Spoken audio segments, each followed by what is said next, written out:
तर माझं नाव सचिन. परत आज ब्लॉगमध्ये तुमचं स्वागत करतो. तर आज मी बनवतोय नाचणीची भाकरी आणि वांग्याची भाजी प्लस हिरव्या मिरचीचा ठेचा आणि दही आणि ताक. तर भाकरी जी आहे तुम्ही बघू शकताय, भाकरी मी बनवलोय जसं तुम्ही बघू शकताय आता. आणि पीठ म्हणजे जास्त नव्हे, 4 भाकरीचंच फक्त मी पीठ जे आहे ते मी तिंबून ठेवलोय आणि तेच आता भाकरी बनवतोय. कारण आता हिवाळा आहे, त्याच्यामुळे मग मी मोस्टली कसं हेल्दी खाण्यावरच भर देतो आणि त्याच्यामुळेच मी जे आहे ते अशा भाकऱ्या मी बनवतोय. तर 3 ते 4 भाकरीचं पीठ जे आहे ते मी तिंबून ठेवलं होतं आणि मी आता त्याचं जे आहे ते असं बनवतोय. तर ॲक्च्युली भाकऱ्या जे आहेत ते बनवायला काही फार अवघड नाही आहे, पण काम करायला खूप अवघड आहे. रोजच्या रोज म्हणजे कामं करायची म्हणजे. आणि रोज जेव्हा मी काम करतो ना, तर एकदा तरी डोक्यामध्ये विचार येतो, आईला बाया कशा काम करत असतील बरं दिवसभर घरामध्ये, आणि तेही सेम डेली रुटीन. म्हणजे नवीन वगैरे असं काही नाही, सगळं सेम सेम तेच. पण जे आहे, जेव्हा तुम्ही घरचे कामं करायला लागता ना, ते तुम्ही म्हणजे मी असं सांगतोय माझ्या मनापासून, तुम्ही ना कधीतरी एकदा आई किंवा घरचे जे बायको बहीण घरी कोणीही तुमचं काम करणार असेल, जर समजा 4-5 दिवसासाठी किंवा 2-3 दिवसासाठी कुठं बाहेर गेले ना, तर सगळे जे घरचे कामं आहेत एकदा ट्राय करून बघा. ऑटोमॅटिकली तुम्ही रिस्पेक्ट करायला लागाल. मी असं म्हणत नाही की लोक रिस्पेक्ट करत नाहीत, पण बरेच लोकांना घरातल्या बायकांची कामं जी आहेत त्याचं फारसं म्हणजे त्यांना महत्त्व वाटत नाही. पण ॲक्च्युअलमध्ये असं आहे की खूप कामं असतात घरामध्ये आणि खूप जास्त मेहनत घ्यावी लागते. आणि जे त्याचं एक्झाम्पल, त्याचं उदाहरण जे आहे तुमच्या समोर, मी स्वतः आहे सचिन, त्यामुळे मी सांगतो खूप कामं असतात आता.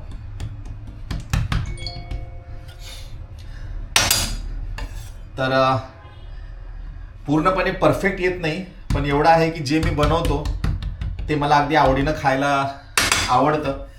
म्हणजे मी असं म्हणत नाही की मी अतिशय प्रचंड उत्कृष्ट जेवण वगैरे बनवतो, पण जे काय बनवतो ते मी स्वतः खातो आणि मला आवडतं आणि माझ्या मित्रांनाही आवडतं. त्याच्यामुळं कसं,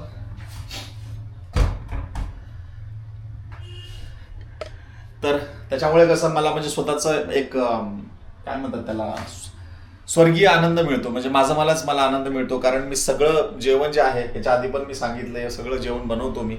व्हेज नॉनव्हेज, आपलं महाराष्ट्रीयनमध्ये मोस्टली मराठवाडी जेवण. तर मराठवाडी जेवणाचं काय असतं ना, मराठवाडी जेवण तेवढं फेमस नाही आहे महाराष्ट्रामध्ये. मोस्टली महाराष्ट्रामध्ये जेवण जे सर्वात जास्त फेमस आहे ते खानदेशी आणि पश्चिम महाराष्ट्रातलं, स्पेशली कोल्हापूर वगैरे. पण मराठवाड्यामधल्या जेवणामध्ये सुद्धा खूप भरपूर अशा व्हरायटीज आहेत. आणि त्याच्यामध्ये हे एक आहे, काय म्हणतात, प्रोटीनचं जे स्त्रोत आहे ना, ते मला वाटतं मराठवाड्यातल्या जेवणामध्ये सर्वात जास्त आहे. व्हेजबद्दल सांगतोय मी, कारण आमच्याकडे शेंगदाण्याचा वापर खूप जास्त होतो आणि लो फॅट फूड जे आहे ते सर्वात जास्त बनतं मला वाटतं आमच्या मराठवाड्यामध्ये. कुठलीही वस्तू असो दे, ज्वारीची भाकरी किंवा तांदळाच्या भाकरी खूप कमी ठिकाणी बनतात, पण बनतात. आणि बाजरीच्या भाकरी ऑफकोर्स बनतात, पण मोस्टली बनतात त्या हिवाळ्यामध्ये. नाचणी आमच्याकडे मिळत नाही, नाचणीचा प्रकार हे लोकांना माहिती नाही. पण कोकणामध्ये आणि कोकण बेल्ट, मुंबईपासून ते जवळपास मला वाटते खाली मँगलोरपर्यंत जे आहे ते रागी, त्याला तिकडे रागी मुद्दा कर्नाटकामध्ये तुम्ही ऐकला असाल, तर तिकडे ते मिळतं. आणि गोव्यामध्ये पण नाचणीच्या भाकरी खूप आवडीने खातात, नाचणीचं सूपही खातात. आणि आता जे सुपरफूडमध्ये जे आलेलं आहे, सुपरफूडमध्ये आधी जे 90s मध्ये भिकार जेवण जे म्हणायचे लोक, चेष्टा करायचे, आता ते सगळं जेवण जे आहे ना ते आता ह्याच्यामध्ये आलेलं आहे, सुपरफूडमध्ये आलेलं आहे. आणि त्याच्यामध्ये जे आहे ते रागी सुद्धा आहे. अजून एक सांगतो, गोव्यामध्ये भाज्यांचे प्रकार खूप जास्त नाही आहेत, पण जे काही भाज्या आहेत त्या खूप प्रोटीन असलेल्या भाज्या आहेत. त्याच्यामध्ये सर्वात जास्त इथे लोकांना आवडते म्हणजे तांबडी भाजी. महाराष्ट्रामध्ये खूप कमी ठिकाणी ती पिकते, पण कोकण किनारपट्टी आणि ट्रॉपिकल एरियामध्ये जो आहे जी आहे ती भाजी आरामात पिकते. ती पालेभाजीच असते, पण तांबड्या कलरचं त्याचे पानं जे असतात ते तांबड्या कलरचे असतात. मग ते जे आहे ते इथे खूप पिकते आणि सर्वांनाच ती आवडते इथे. तर मी पण कधी कधी खातो, पण मी आता आणली नाही ती, कारण आता सध्या मला काल जेव्हा गेलो होतो तेव्हा मला फ्रेश भेटलं नाही, त्याच्यामुळे मी नाही घेऊन आलो. उद्या वगैरे घेऊन तुम्हाला भाजी दाखवेन मी कशी असते ती. तर आपल्याकडे कसं महाराष्ट्रामध्ये प्रकार खूप असतात, त्याच्यामध्ये सीजन वाईज ज्या भाज्या असतात तर त्या भाज्या सुद्धा ज्या आहेत म्हणजे त्या सीजनमध्ये भाज्या ज्या आहेत त्या खूप चांगल्या लागतात. जसं आता आम्ही लहान होतो त्यावेळेस हायब्रिड नावाचा प्रकार खूप कमी होता, त्याच्यामुळे भाज्या कशा सगळ्या भाज्या अगदी सीजनमध्येच मिळायच्या, त्याच्यामुळे त्याची चव, त्याची क्वालिटी आणि खूप कमी पेस्टिसाईड किंवा पेस्टिसाईड न वापरलेल्या भाज्या असायच्या, त्याच्यामुळे त्याच्यामध्ये मिक्स वगैरे काही नव्हतं. आणि माईट बी तेच एक रिझन आहे त्याच्यामुळे आता आम्ही जरा हेल्दी आहोत. आणि 80s मध्ये ज्या लोकांचा जन्म झालेला आहे ना त्या लोकांना तुम्ही बघा, थोडेसे कमी स्ट्रेस घेतात ती लोक आणि व्यवस्थित राहतात. कारण तेव्हा आम्ही जुना काळ पण बघितलेला आहे आणि डेव्हलप होतानाचा पण काळ बघितलेला आहे. ऑलिव्ह ऑइल वगैरे जेव्हा सुरुवात झाली ते पण बघितले, पिझ्झा बर्गर पण बघितले. आणि आमचं जे प्रॉपर जे देशी फूड होतं ते आम्ही खात मोठे झाल्यामुळे आम्हाला जे आहे ते दोन्ही संतुलन राखायला आम्हाला ते भेटलं. म्हणजे आम्ही नवीन वस्तू पण आणि नवीन पिढी पण नवीन टेक्नॉलॉजी पण पटकन एक्सेप्ट केलं.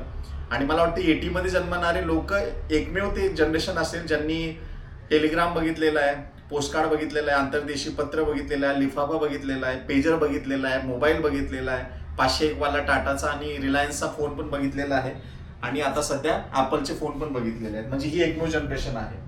तर आताची जनरेशन आहे त्यांना त्याच्याबद्दल काही कल्पना नाहीये असं मला वाटतंय. पण 90चा जो काळ होता तो कम्प्लिटली डिफरंट होता.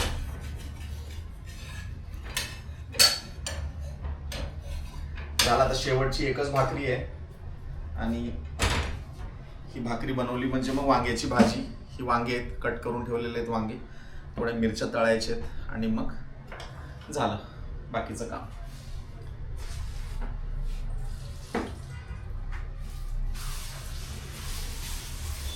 खूप काम असतात राव, खरंच सल्यूट आहे त्या सगळ्या बायकांना जे दिवसभर बिचाऱ्या कामं करतात आणि तरी सुद्धा खूप करत नाही. आता आमच्या गावाला आमचा मोठा भाऊ, माझी आई, आमची वहिनी आणि त्यांची 2 मुलं राहतात. पण मला वाटतं 80% जे काम आहे ना ते आमची वहिनी करते.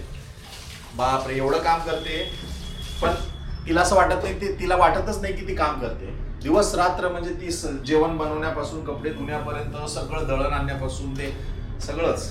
आणि घरातली लोक जे आहेत त्यांना मी ऑलवेज सांगतो घरातली कामं करून बघा म्हणजे तुम्हाला कळेल की काम किती हे होतं ते.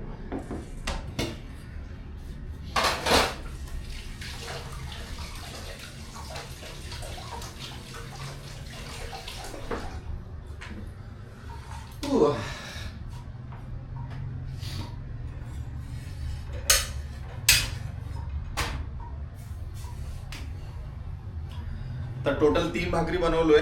आता 1 किंवा 1.5 झाली, कारण साईज ना खूप मोठी आहे. मला मोठ्या भाकरी बनवायला आवडतात कारण छोट्या छोट्या भाकरी बनवायला एकतर वेळ लागतो, खायला खूप चवदार लागतात, टेस्टी लागतात, हे पण टेस्टीच असतात, पण खूप वेळ लागतो आणि तेवढा वेळ किचनमध्ये घालवायला मला होत नाही. त्यामुळे आमच्या गावाला ना ती वांग्याची भाजी जेव्हा बनवायची तर म्हणजे आमची आई वगैरे जेव्हा बनवायची तेव्हा घरगुती एक काळा मसाला नावाचे पदार्थ, तर त्याच्यामध्ये ती वांग्याची भाजी बनवायची, खूप चवदार लागायची. इथं तर काय काळा मसाला कुठे मिळत नाही आणि मला वाटते लोकांना माहिती नसेल काळा मसाला असतो काय. पण तुम्हाला जर माहिती असेल तर मला कमेंट बॉक्समध्ये नक्की सांगा, कारण खूप म्हणजे त्याची वेगळीच त्याची तर्री वगैरे किंवा त्याच्यावरती ते तवंग असतो ना वांग्याच्या भाजीवरचा, तो एक वेगळाच असतो. खूप म्हणजे मस्त लागतं ते.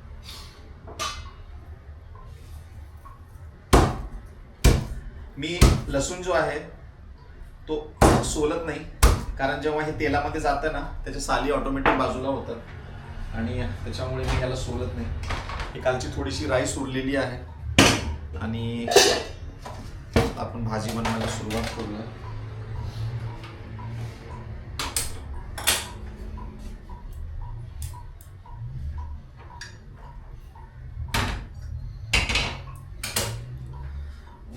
काहीतरी विसरते, येस, शेंगदाणे.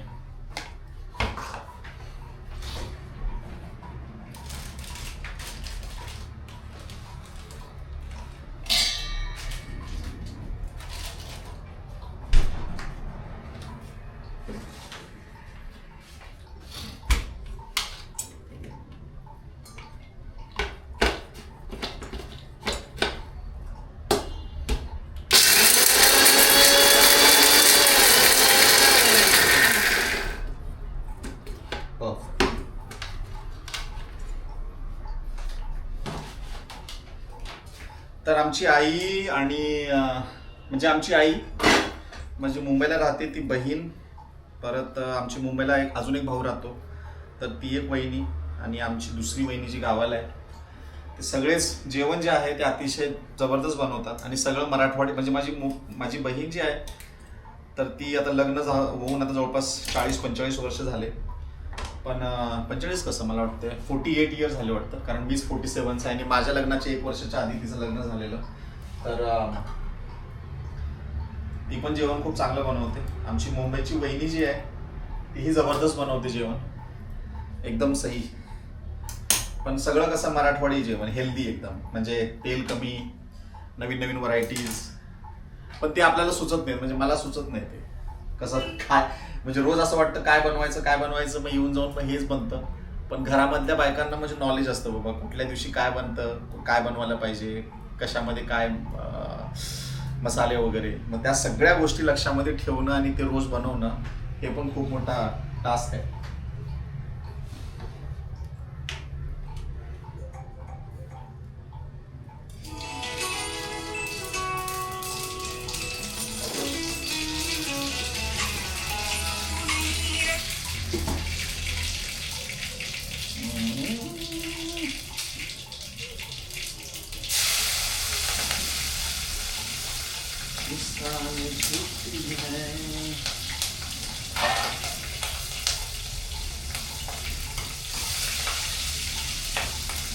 मिरच्या तळायच्या होत्या, पण आधी जिरे मोहरी टाकल्यामुळे मला लक्षातच नाही आलं, पण ठीक आहे.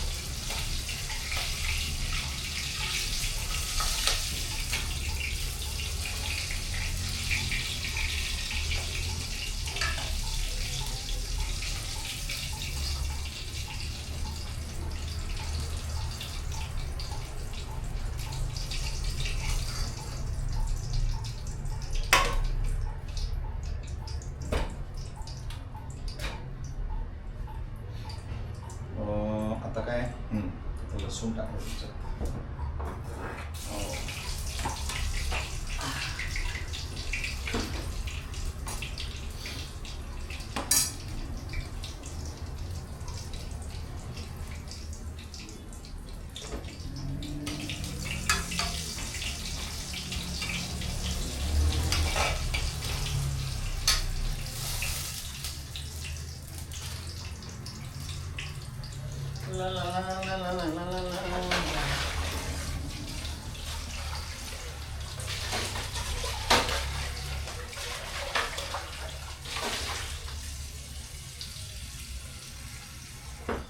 आणि जेवण कुठलंही असो, मी जेवणामध्ये जे आहे ते ऑलवेज ग्रेव्हीसाठी किंवा त्याचं ते क्वांटिटी वाढवण्यासाठी ऑलवेज मी गरम पाण्याचा उपयोग करतो.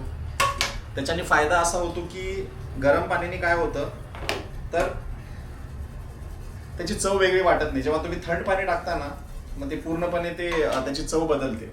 असा माझा एक्सपिरियन्स आहे. तुम्ही पण एकदा ट्राय करून बघा.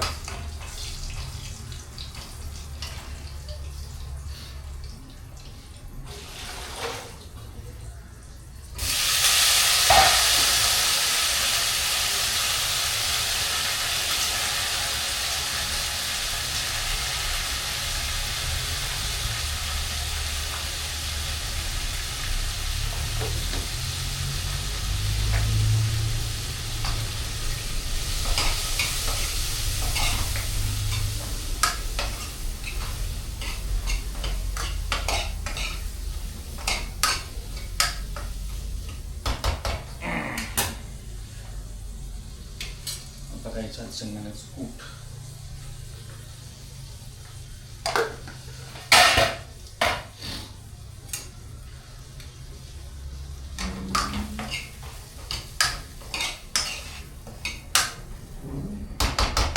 बस आता त्याला झाकून थोडं उकळी मारायची, 1 उकळीपर्यंत ठेवायचं आणि काम संपलं.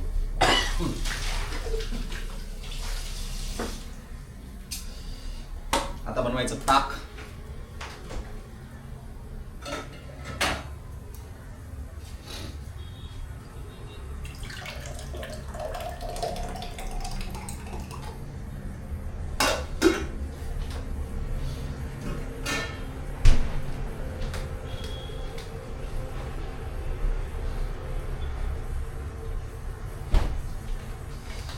ताकात तसं थंड पाणी सही लागतं.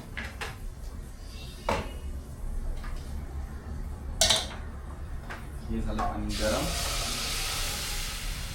आता त्याला उकळी येऊ द्यायची.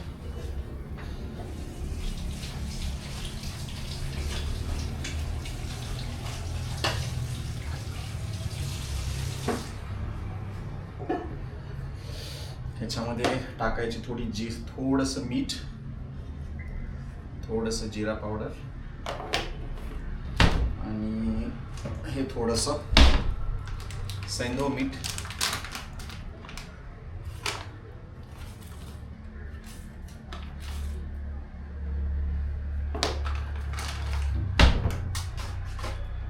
थोडंसं ब्लॅक पेपर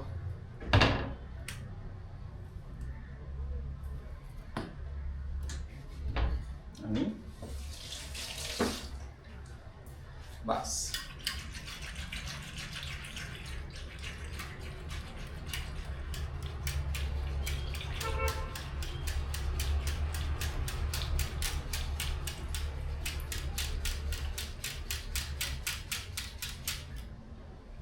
परफेक्ट. वाव, सही. एकटे राहण्याचे फायदे पण खूप असतात ना, सगळंच नुकसान नसतं, फायदे खूप असतात. तुम्ही कितीही प्रयत्न करा, तुम्ही आळस करू शकत नाही, कारण तुम्हाला स्वतःला जेवायला लागतंच.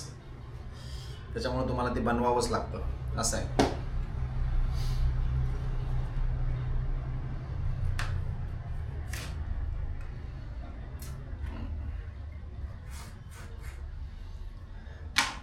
ओके, तर जेवण आता माझं झालंय. भाजी वगैरे होईपर्यंत थोडं आता बाहेर बसेन मी आणि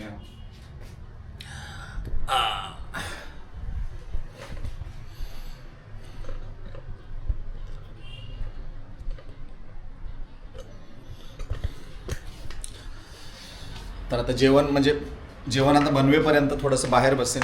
हे आहे आमचा हॉल. तर तुम्हाला प्रश्न पडला असेल मी थंड पाण्याची बाटली कुठून घेऊन आलो. तर हा दुसरा एक फ्रीज आहे बाहेर. एका फ्रीजमध्ये सामान बसत नाही, त्याच्यामुळे 2 फ्रीज आहेत. ॲक्च्युली 3 आहेत, पण एक खराब झाला आहे. आणि तर आजचा व्हिडिओ तुम्हाला कसा वाटला प्लीज मला सांगा. आणि काही बदल करायचे असतील, काही नवीन काही बघायचं असेल तर तेही मला सांगा. मी रोज तुम्हाला डेली ब्लॉगमध्ये घरामध्ये मी काय जेवतो मी ते नाही दाखवणार, आजच फक्त दाखवते. आणि जेव्हा मी बाहेर जाईन किंवा कुठेही जाईन तर मग त्यावेळेस मी तुम्हाला जे आहे गोव्यातल्या नवीन जागा किंवा मी जगभर फिरतच असतो. जगभर म्हणजे मोस्टली इंडियाच्या बाहेर मी ऑलवेज जातो. तर तेही तुम्हाला मी माझ्या डेली ब्लॉगमधून दाखवतो.